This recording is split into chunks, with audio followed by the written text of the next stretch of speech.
Let me start with a simple, verifiable, uncontested fact. In 1885, the Home Insurance Building rose 10 stories above the streets of Chicago. 10 stories of steel and glass and load-bearing ambition. We call it the first skyscraper. We give it a birthday, a father, William LeBaron Jenney, a story, clean and complete. We teach it in architecture schools, we print it in textbooks, we move on. But here's what we don't ask. Here's the question that nobody seems particularly interested in answering.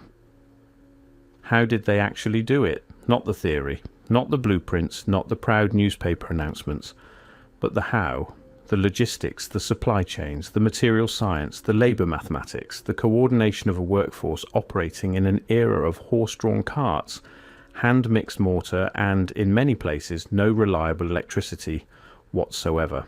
How did men working with tools we would consider primitive, and I mean that literally, not poetically, how did they quarry, transport, mill, fabricate, hoist, align and permanently fix millions of pounds of dressed stone and structural steel to tolerances that would satisfy a modern engineer? How? That's not a rhetorical question. I mean it literally. How? I've spent considerable time studying the photographic record of early skyscraper construction, and I want to be precise about what I mean when I say the record is incomplete. I don't mean it's sparse. Sparse would be understandable. Photography was young, film was expensive, documentation was inconsistent. Sparse I can accept. What I cannot accept is the specific and peculiar nature of what is missing.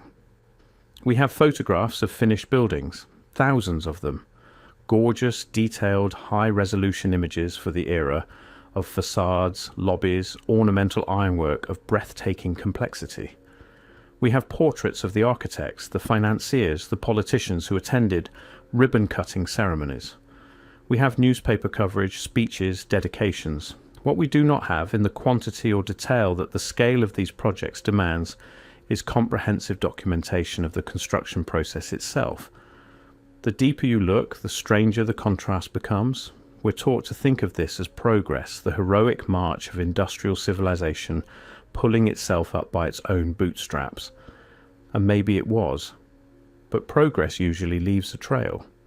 Usually there is a before and an after, connected by a long, messy, documented, failure-filled middle. We see that middle period for flight, from Cayley's gliders in the 1840s through 1,000 experimental disasters all the way to Kitty Hawk. We see it for steam power, crude Newcomen pumps, then Watt's refinements, then the long unglamorous decades of improvement. We don't really see it for the buildings. Where are the 10-story buildings that struggled?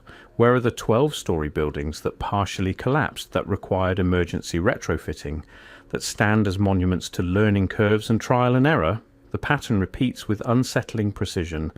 Magnificent buildings appear, fully formed, with a confidence and precision that seems to precede the documentation of how they were achieved.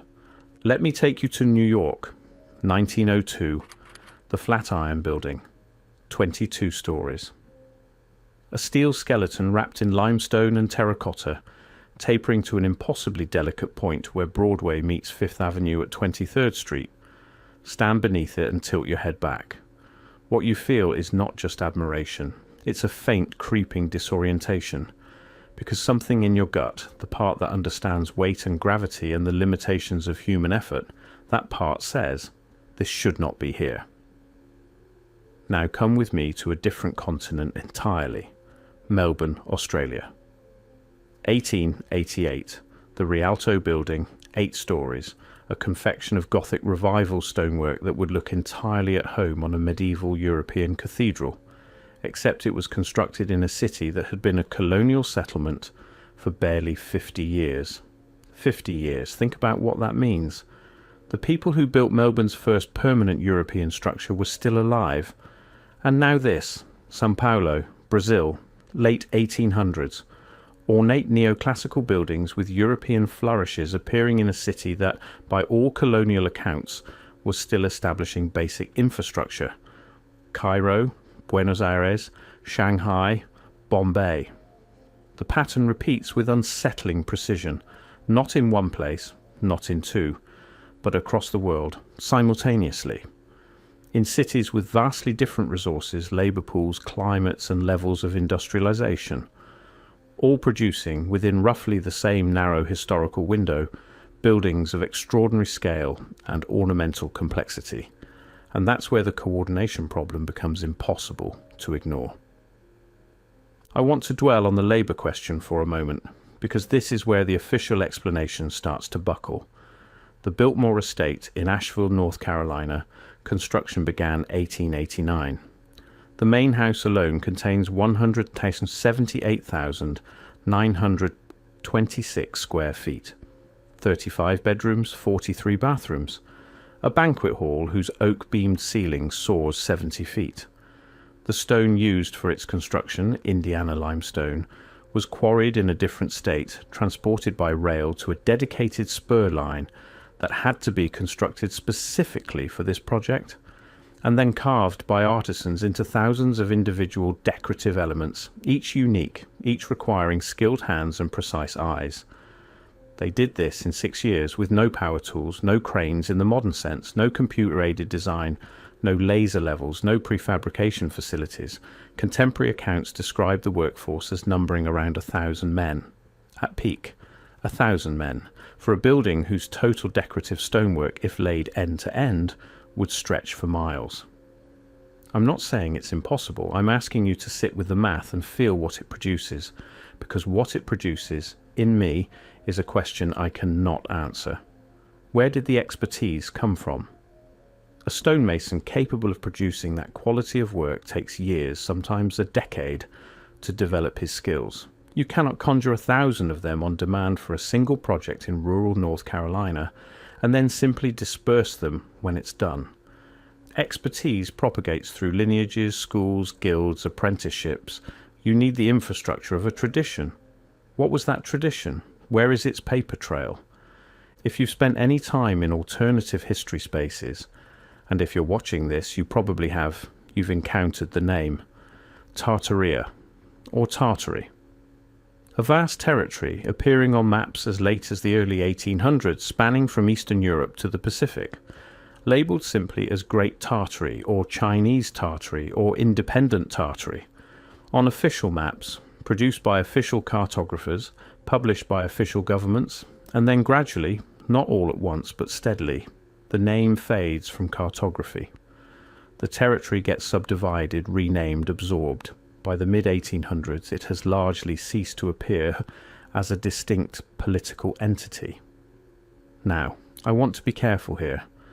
I am not telling you that Tartaria was a secret empire that built your local post office. That would be the easy, comfortable, sensational version of this story. And I don't think the truth, whatever the truth actually is going to be that simple. What I am asking is this. Is it possible that the historical record of whatever existed in that territory has been more thoroughly erased than we've been led to believe? Is it possible that architectural traditions, engineering knowledge, material sciences, developed in that vast and poorly documented region, travelled through trade, through displacement, through the movement of peoples, into the building programs of the 19th century? Is it possible that what we're looking at in Chicago in 1885, in Melbourne in 1888, in Sao Paulo in 1891, is not the birth of something, but the final flowering of something much older? Once you see it, you can't unsee it. The question isn't whether, the question is how much. Here's what I keep coming back to: the ornament. If you were building a new structure using genuinely new methods developed on the fly, assembled by a newly trained workforce operating at the frontier of technological capability, if all of that were true, you would expect the buildings to be functional, maybe even crude. The ornament would come later, once you'd solved the engineering problems, once you had surplus capacity, once the hard work of figuring out how was behind you, but that's not what we see. What we see right from the beginning is buildings that are maximally ornamented. Gargoyles and grotesques, egg and dart mouldings at every cornice, rusticated base courses, polished granite columns, terracotta panels depicting foliage, faces, mythological scenes, and these are not applied afterward, not tacked on as decorative afterthoughts. They are integrated into the structure. They are structural in many cases, which means whoever designed these buildings, whoever trained the people who built them, already knew, before the first stone was laid, exactly how complex it could be and how intricate it would need to be. That is not the behavior of a civilization figuring something out. That is the behavior of a civilization that has already figured it out. The deeper I went into the photographic record, the more this feeling accumulated. The Rookery Building in Chicago, 1888, its light court, rebuilt by Frank Lloyd Wright but originally designed by Burnham and Root, features ironwork of such extraordinary intricacy that metallurgists today are not entirely certain how some of the joints were achieved at scale. The Library of Congress completed 1897 160,000 pieces of art, mosaic and sculpture embedded in a building constructed over 11 years using methods that, according to official records, were being invented as they went. That last phrase. Invented as they went. How many times does that explanation satisfy you before you start wondering what it's actually concealing? Every technology has an awkward adolescence. Cars looked ridiculous before they looked sleek. Aircraft were fragile death traps before they became instruments of reliable transport. Early photographs were blurry, early phonographs tinny, early computers room-sized and error-prone. Where is the awkward adolescence of the great 19th century building programs? Where are the transitional skyscrapers? The ones with misaligned facades, botched load-bearing calculations, decorative programs that started too ambitiously and had to be simplified halfway through. Where are the buildings that represent a civilization learning to do something it hadn't done before? They don't exist. Or if they do, they are so rare as to be statistically anomalous. What exists instead is an almost fully formed tradition, appearing suddenly, deployed across the entire world, executed with a confidence and consistency that implies deep institutional knowledge, and then, just as suddenly, fading. By the early 20th century, the ornamental tradition collapses. The Beaux-Arts gives way to the international style. The carvings disappear, the mouldings vanish, the grotesques come down, and the official explanation for why is that modernism was simply better, simply more rational, simply more honest about what architecture could be. But is that the whole story? Or is it also true that by the early 20th century, whatever reservoir of knowledge had been feeding the great building programs was running dry? That the craftsmen who knew how to carve those mouldings, fabricate that ironwork, lay that masonry, were aging, dying and not being replaced because the tradition that produced them had been severed at the root? The silence on this question is deafening. Here is a pattern I want you to notice. For almost every major building constructed in the late 19th century, the documentary record is incomplete in specific, interesting ways. Construction photographs often begin partway through the project. We have images of a half-built facade, but nothing from the foundation stage. Workers' accounts are scarce. The specialized subcontractors who executed the ornamental work are often listed in general ledgers, but otherwise vanish from the historical record. No workshops documented, no apprenticeship records, no professional guilds whose archives survive intact. I want to be precise about what I'm saying. I'm not saying the records were destroyed. I'm asking whether they ever fully existed in the forms we would expect. Because there is a difference between records that were lost and records that were never created, or were created within a tradition that did not organize knowledge the way Western bureaucratic systems do. What if some portion of the workforce that built these buildings came from a tradition where knowledge was transmitted orally, practically, not through written specifications, but through embodied craft carried in hands and eyes, and muscle memory? What if that workforce dispersed or diminished, or simply reached the end of a lineage with no one to carry it forward? What would that look like in the archive? It would look like exactly what we have. Fragments, incomplete ledgers, photographs that start in the middle, names without biographies, skills without schools. The official explanation here isn't wrong exactly, it's just thin. And the thinner it is, the more it invites you to ask what might be underneath it. Let me return to the coordination problem because I don't think we've sat with it long enough. In the 1880s and 1890s, there is no internet, no rapid worldwide communication. The telegraph exists, but it transmits words, not blueprints. International mail is slow, unreliable, frequently lost, and yet across 6 continents, in cities with no meaningful direct contact with each other, buildings are going up that share not just a general stylistic vocabulary but specific ornamental details.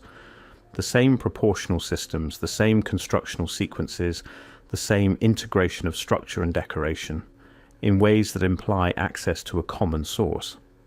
This raises a simple but critical question. What was the common source? The official answer is the architectural schools, the École des Beaux-Arts in Paris, primarily, which trained architects from around the world who then returned home and deployed what they'd learned. And yes, that explains some of it. The formal compositional principles, the classical vocabulary, the preference for symmetry and hierarchy. But it does not explain the craft. Because the architects design the building, but they don't lay the stone. They don't fabricate the iron. They don't carve the capitals.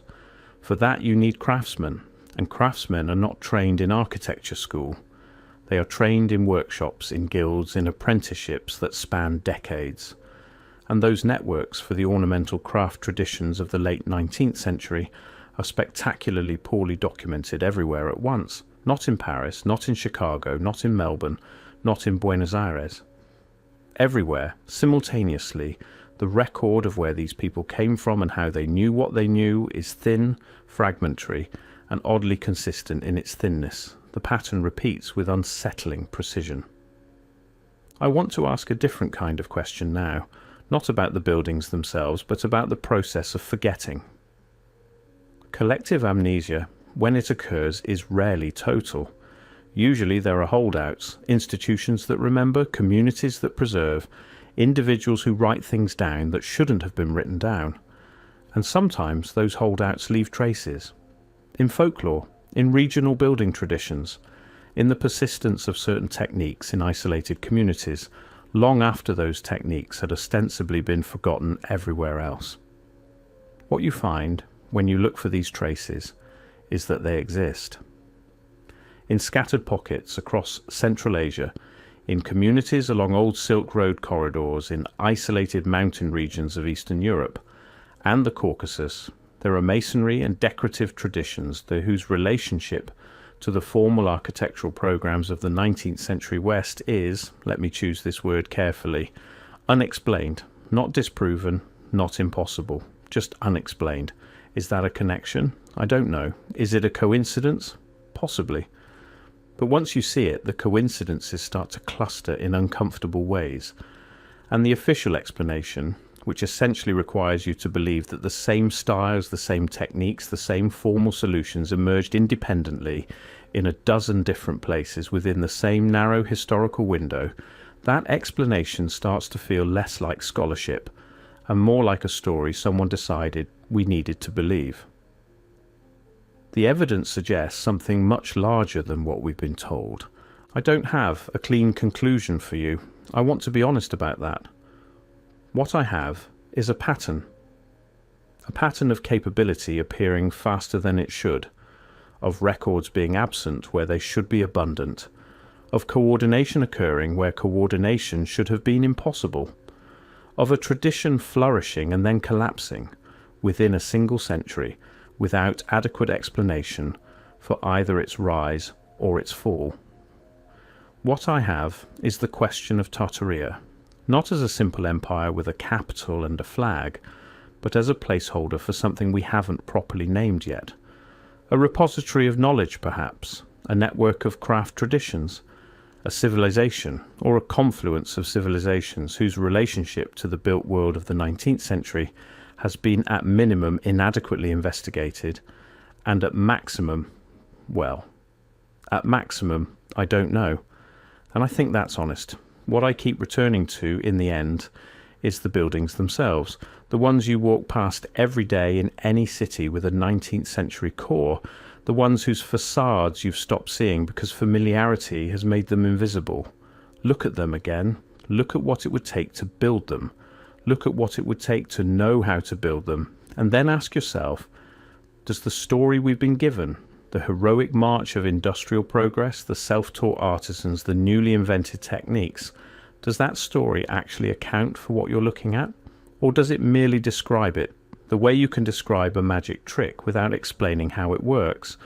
Because there is a difference between description and explanation, between the official record and the full truth, between what we're told happened and what the evidence, the silent, surviving, still standing evidence in stone and iron and terracotta, what that evidence, impervious to revision, stubbornly, magnificently present, actually shows. They built things we struggle to explain. They knew things we cannot trace.